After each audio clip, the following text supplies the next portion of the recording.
高中毕业，咱国总统赖清德今日亲身去梵蒂冈来参加丧礼。外交部是表示讲会派特使去参加教宗的丧礼。总统府也表示讲有安排会来向国人说明。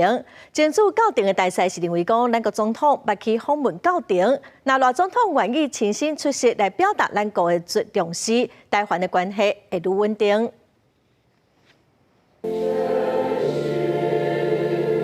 气氛庄严严肃。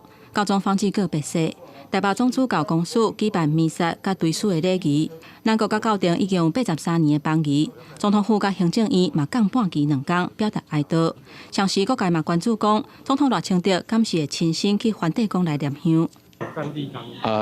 现在不知道，这要看总统怎么样的决定。我方将持续推动由我政府高层出席教宗方济各的丧礼。相关安排将适时对外说明。外交部强调讲，会派适当层级的官员来做特使参加教宗的丧礼。总统府嘛表示，若有相关的安排，会甲民众来说明。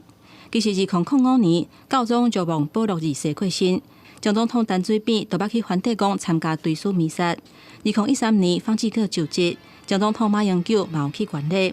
前驻教廷大使杜德生指出，因为咱国总统去拜访教廷已经有先例，罗总统若是有意愿要去，表达咱国的重视，罢免会当互双方的关系更加稳定。如果赖总统愿意去的话，应该不会有大的问题。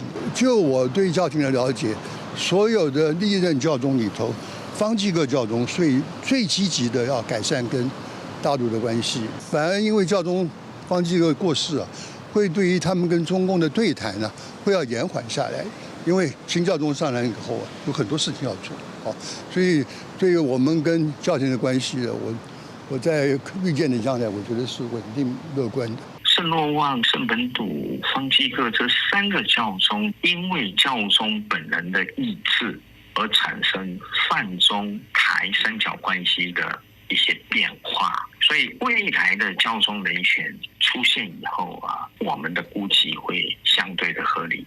杜德生认为讲，选出新的教宗了后，教廷百废待举，发展甲中国的关系，并不是因优先爱处理的代志。学者嘛分析，方济各是上届积极改善甲中国关系的教宗。不过，伫伊的任内，台湾甲梵蒂冈的关系嘛无受到影响，按算下来，双方的邦交会更加坚定。公视新闻台北报道。